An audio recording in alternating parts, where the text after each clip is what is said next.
Hey guys, so today I want to talk about the good old topic of happiness. I would say I've reached a state in my life where I generally consider myself to be happy and content with myself and with my place in life in general. So I would define myself as happy. But it wasn't always that way. For a huge part of my life, pretty much my only goal was to find happiness and be happy. It was never money or success or whatever, but I thought maybe those things could bring me happiness. And as it turns out, they really didn't. But I want to share what did. And I wanted to make this video because I have found kind of my own framework for how to find, keep, and maintain happiness. And I thought that maybe it was going to be useful for some of you. Now, obviously, it might not be the exact same thing for you, but it could be something that you can reflect on and see if maybe you can apply.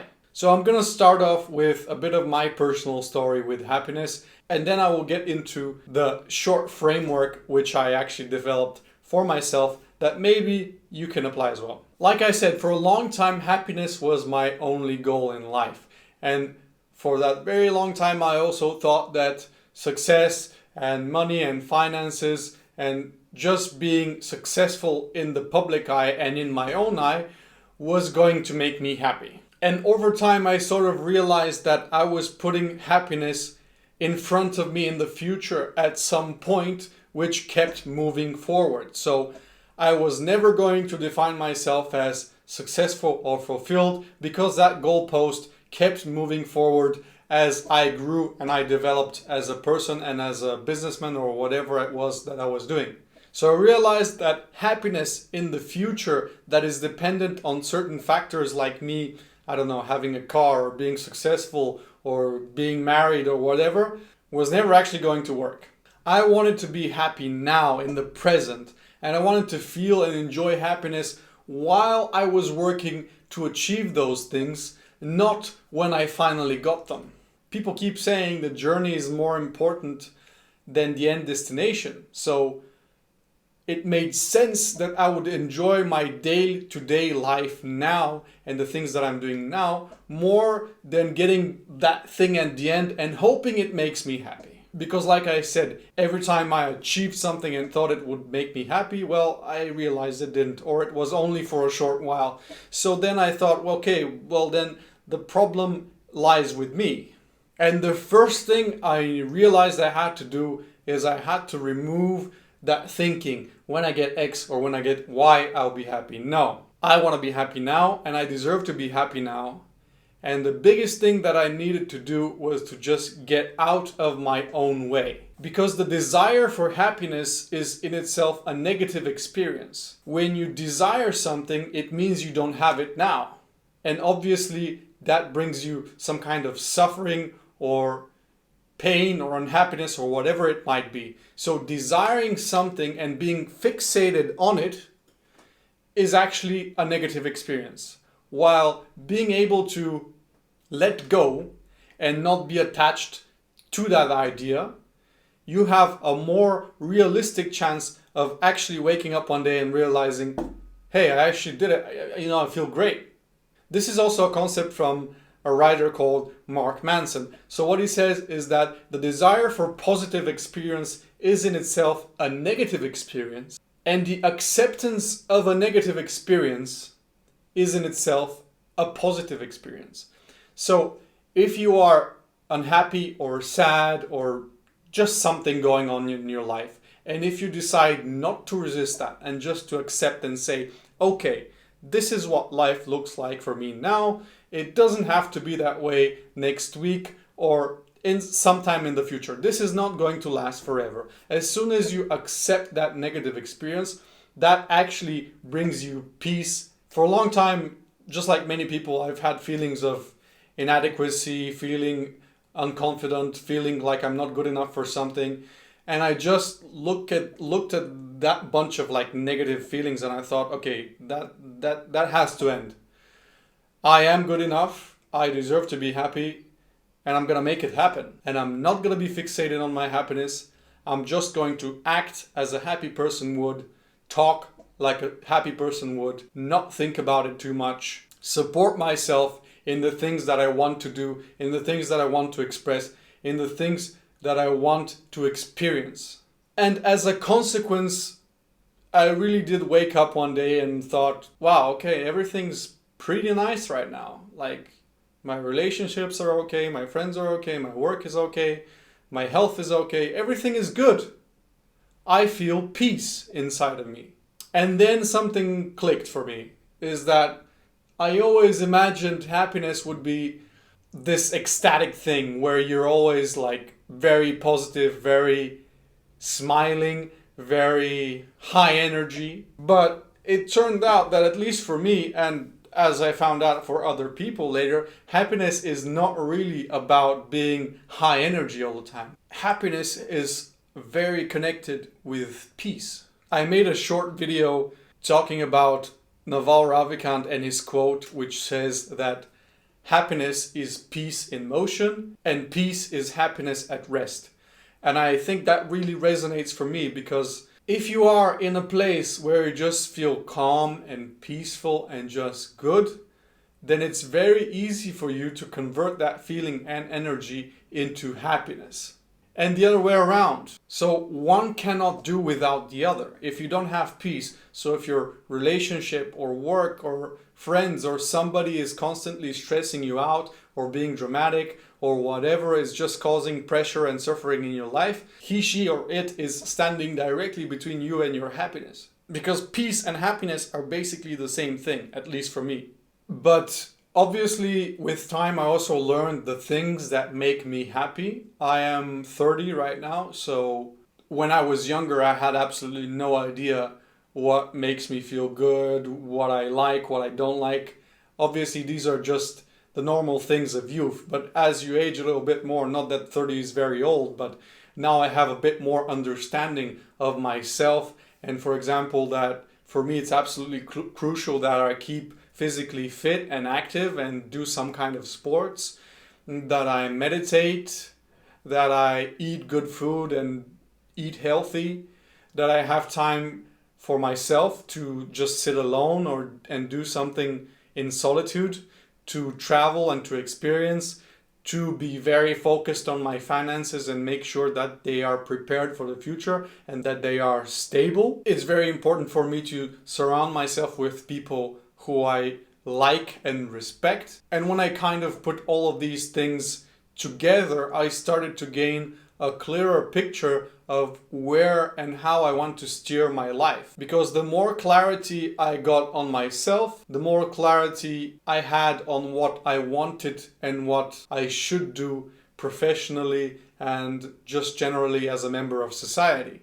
So seeking what makes me happy also taught me what I enjoy in work, and it also enabled me to construct kind of, let's say, a life plan of some sort of how I want it to be in 10 years or 15 years or 20 years. And I basically created a goal of these are the things I enjoy and I want to keep doing them, but I also want to grow that thing. Because the process of building something and creating something also brings me joy and happiness. And the last three things that I consider extremely important for my personal happiness journey is number one, clarity. So clarity on myself, clarity on my life, clarity on what I want to do for the future. And all of those start with obviously first knowing and understanding ourselves. Number two, patience. I was somebody who, I still am to an extent, I don't really have a lot of patience, especially with myself and with the goals that I'm seeking. So I learned to just relax, be calm, be patient, work towards something and wait. A lot of times things don't come as quickly or as we would like them to come. So patience is a huge one. And number three, I manage expectations. So for example, when I'm starting a new fitness program, what do I expect out of it? Is it realistic? I usually engineer in more time to achieve that thing than is normal. So for example, if I want to be seeing some kind of success with the things I'm doing on this channel and to kind of expand everything that I do and to reach my ultimate goal, then I have to be committed to do this for 5-10 years with maybe very little success. But that is an important expectation to set because it reframes the thinking. If I have to do something for 10 years, I'm going to try my best to enjoy the process and enjoy the product more than actually seeking the result or the end goal. And the same actually applies to happiness. I enjoy the little things in life as much as I can because that's part of the daily process of maintaining my happiness. Okay, so let's get into the good stuff. What is the framework that I've constructed for myself and that I'm going to give to you? Well, a lot of these are going to be fairly obvious, but in life in general, the more basic and the more obvious the thing, the more we just tend to skip it because we're always looking for tactics, shortcuts, etc. No, not really. You have to focus and just do the basics. So let's start. Number 1, your physical health. You have to do everything in your power to get healthy, not just because, well, of the obvious benefit of not being ill or sick, but because when you are physically fit and you eat good food, there are massive mood, focus, hormonal, confidence boosting benefits, which for a lot of people might actually be enough to get them to be happy. Because physical health is an absolutely massive component of this. Your psyche, your mind, and your body are not separate. And the easiest way for you to improve your situation is to just work on your physical fitness. So you will need to do 2 things: improve your diet and improve your fitness. With your diet, the easiest thing to do is to just cut out sugar, alcohol, and white flour. This alone will point you to a lot more healthy foods and a lot more of a balanced diet. Obviously, smoking is not acceptable as well. And number 2, start working out. Whether it's walking, dancing, boxing, gym, power yoga, or whatever it might be, you need some kind of intense physical activity in your life at least 2 to 3 times a week. And you need to make it as easy and as sustainable as you can, because we are trying to make this a permanent thing. This is not a diet. This is not a quick fix. This is not something to get you abs for the summer and then get fat again. This is something that we have to maintain throughout our whole lives. So it has to be enjoyable, it has to be easy, and it has to be sustainable. That's why you always start with small, easy, and actionable steps. So instead of me giving you a massive list of foods you can and can't eat, or giving you a program for diets or intermittent fasting or whatever, the tactics come later.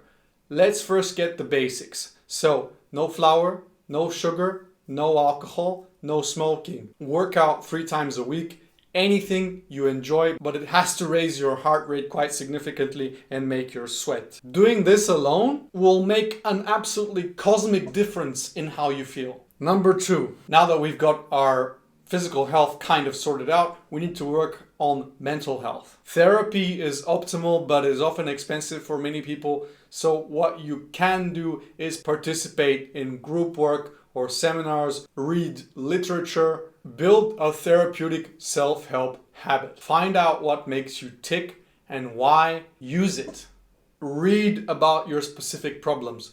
Do everything in your power that you can to improve the way you feel on the inside. Be kind to yourself. Be patient with yourself. Improve your relationships with your parents or your children as much as you can. Now, obviously, I'm making this sound way more simple than it actually is. But what's important here is that you're actually taking steps in the right direction. It might take you years to resolve some of the issues that are plaguing you, but the tiny steps compound. The tiny steps are important. The tiny steps is how you actually make progress. And number 3, which is related to mental health, you need to do a relationship audit of my friends or significant others or parents or whatever. Who is bringing negative energy in my life? Who is bringing me down? Who is causing me to feel stressed? If you can work on that, then you have to take steps to fix that relationship with that person. If you cannot, well, then you just might have to end it. If you truly care about your happiness and about your own well-being, you will end it? Who is bringing positivity and growth and learning and perspective and inspiration into my life? How do I get more people like that around me, and how do I spend more time with people who will push me forward? Who do I want to spend my time with and why? Number 4 is a very important one, and that is fixing your financials. Money is a huge problem for many people. It is an absolutely massive problem in marriages, and it can make or break relationships. It also has obviously a huge impact on your feeling of freedom and being able to use your own time as you want. So you need to audit that as well. So do you have an idea of how much you're spending? Do you have an idea of how much you're saving? Are you actually investing? Is there any chance for you to improve that situation? Can you get a better paying job? What are the things that I need to do in order to improve my financial situation, not just now, but in the future, 10, 15, however many years as well? You need to learn about personal finance, and you need to create a financial plan, because those things are extremely crucial. Unfortunately, we live in a materialistic world, and being happy without having the basics is very, very difficult. Some people manage it, but most of us, we need money to enable us to enjoy the lifestyle that we like. Now, in order for you to actually gain insight on all of these things that I just listed, you need one important thing, and that is a clarity habit. So you need to create space for meditation, alone time, stillness, silence, without any distractions. So no phone, no reading, no people around you, absolutely nothing but you and your thoughts. That is pretty much the only way for you to connect with the things deep inside of you that you want or need. That is the only way for you to gain insight on all of the things that I listed beforehand. And it is also the only way that you keep yourself in check and you keep all of those things and maintain all of those things in balance. Building a mind clarity habit is a bit like mental housekeeping, because there are all these thoughts and things going on in our heads which create a lot of clutter inside our heads. So the only way for us to actually see and understand the things about ourselves and about life in general as they really are is to declutter that space. And of course, you need to find the ways in which you enjoy and you find it easy to do that. But alone time and being able to sit still and alone with your thoughts is absolutely crucial to this. And some, if not most of us, have never spent time alone in years. So try that and see how it feels. And the final thing that you need to do is to take action and get to work. None of these things work unless you do. Eliminate distraction. Focus on what you found and the insight that you gained from doing all of that, and just get to work. Small actionable steps is the only way. But of course, happiness is also a lot about maintaining and keeping balance. Balance between work time and free time. Balance between social time and alone time. Balance between fitness, training and rest. Balance between traveling and staying at home. Balance between being extremely disciplined in what you're doing, but also loosening up from time to time. And you might be sitting there thinking, well, Alex, I'm already doing all those things and I'm still not happy. Perhaps you need to revisit those steps and go deeper. Perhaps you're missing something, or your personal formula is a little bit different than mine. It takes experimenting and approaching this topic with interest and curiosity in order for you to actually find the things that work for you. And there is one